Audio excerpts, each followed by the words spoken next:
lowest amount of money, okay, or which country can have the least environmental regulation so they can sell their things cheaper. That's destructive competition. We don't want that kind of competition, okay? And to the extent that poor countries are being told, and they're being sold a bill of goods in a sense that everyone's being told, produce for the rich countries. I mean, there's something obscene about Mexico, for example. I walk into my local grocery store, and there are all these flowers, there that have been produced in Mexico, whereas the Mexicans are hungry. Why are they using that land for flowers for us, instead of growing corn, okay? Because rich countries have all this money. They can pay more for the flowers than our own people can pay for corn. So there's got to be a certain sense that this kind of trade isn't right. We need to talk about fair trade, and that means, what that means in principle is there should be a tariff put on goods. Here's my argument for socialist protectionism, right? Protectionist in the sense that a poor country is trying to sell to a rich country, and they have a competitive advantage because their wages are so low. I'm saying that's not fair competition. We don't want competition that's a race to the bottom. Let's put a tariff on that.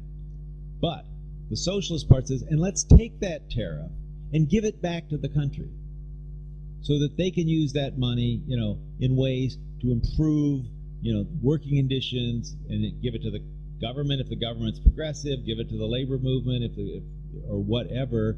But we've got to really think about, an obligation to poor countries. But the obligation isn't satisfied by saying, well, let's just let them take advantage of the fact that they can sell things really cheap, so they can sell us to us rich people. So we're basically just getting, the fruits of their labor, okay? And besides that free trade, the money that you make on it doesn't go back to the poor people there anyway. It goes back to the capitalists, in those countries, and so on. We've really got to rethink this global trade and global relationships. The free trade is not the answer. Yeah.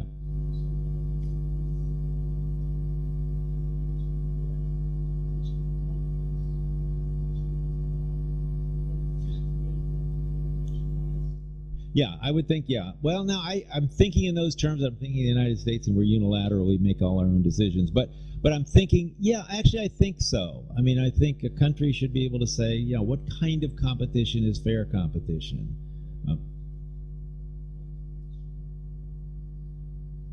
Well, here's another thing that I think is interesting. If we really want to take a long run, long-range view, which I think, as socialists, we should, It's interesting. I was thinking about that reading Keynes.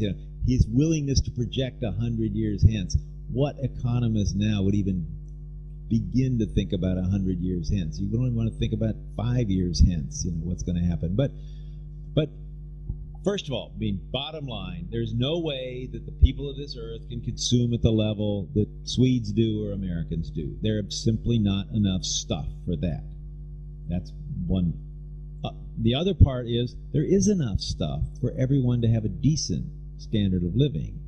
Third important point, you don't need this level of consumption to have a healthy, happy life. And that's another interesting thing, this, a whole plethora of happiness studies being done in the United States. They're probably being done here too, indicating that, once your standard of living reaches a certain point, you don't get happier by just consuming more. One in the United States, the happiness surveys of how happy people were in the United States in 1950 was higher then than it is now, even though our level of consumption is like 3 times, what it was back then. So, and that's going to mean, in a sense, poor countries need to develop. They need certain kinds of technologies. They do need to grow. We need to cut back. That's going to have to be a gradual process, and that's going to require allocation of capital. It's not just like everyone will stop consuming.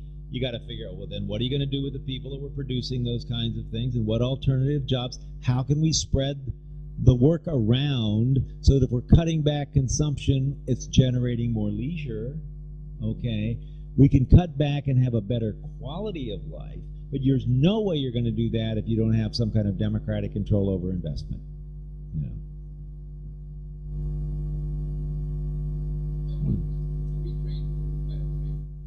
Well, I actually call this fair trade in the sense, because in a sense that's what you're doing. I mean, because what you're doing, if you're putting this tariff on, in effect, the consumers in rich countries are paying more than they would under free trade. And that gap is precisely what you're rebating back to the poor country.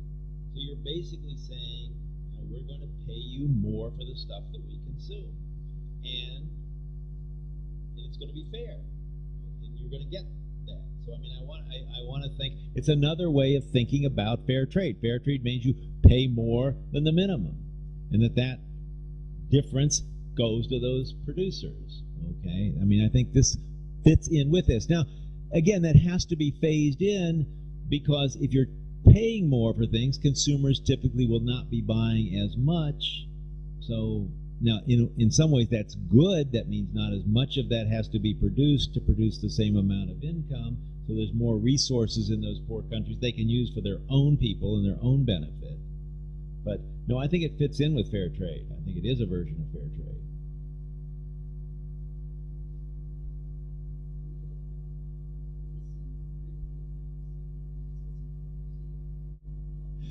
No, I mean, you're absolutely right about the ignoring. In fact, the first chapter of my book talks about that, in the sense that this is not the whole story. I mean, I want to see, what I say, we need a political movement, and I call it the counter project to globalizing capital. And what that has to involve is the confluence of all of these emancipatory movements. This is part of the story, but it is by no means the only part of the story. And in fact, one of the crucial things, one of the really interesting things going on is how many social movements there are going on in the world today. The anti-racist movements. I mean, my own political involvement began in civil rights and so on. And my wife is professor of women's studies, and so feminism has been a really crucial part, of my own, development. And that those are really important. And you're absolutely right about democracy.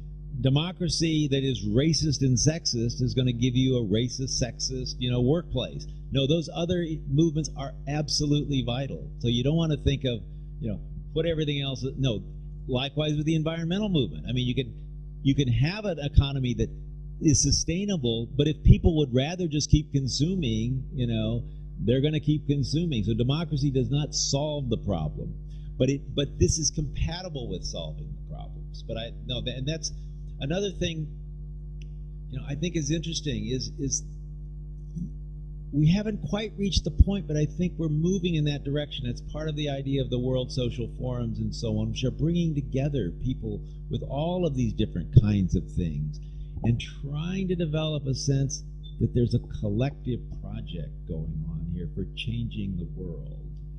And in fact, when I wrote the book, one of the inspirations was Seattle and the sense of the global justice movement that had just begun, and that this would be sort of my contribution to this larger project, and then everything I'm doing henceforth is part of that, because there's a lot of things. I mean, Paul Hawken, environmentalist, wrote an interesting book a couple of years ago called Blessed Unrest, and the subtitle was How the Largest Social Movement in Human History Has Come into Being and No One Saw It Coming. And the background of that is, he said he's a well-known environmentalist. He'd go all over the world, giving talks. And he said he was always amazed every time he talked somewhere.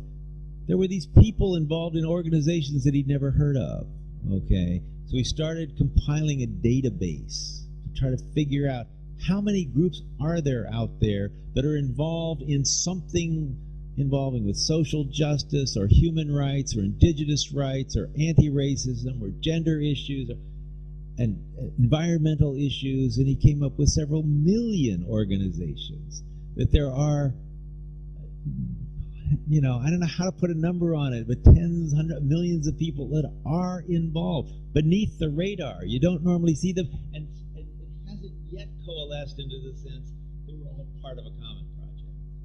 Okay.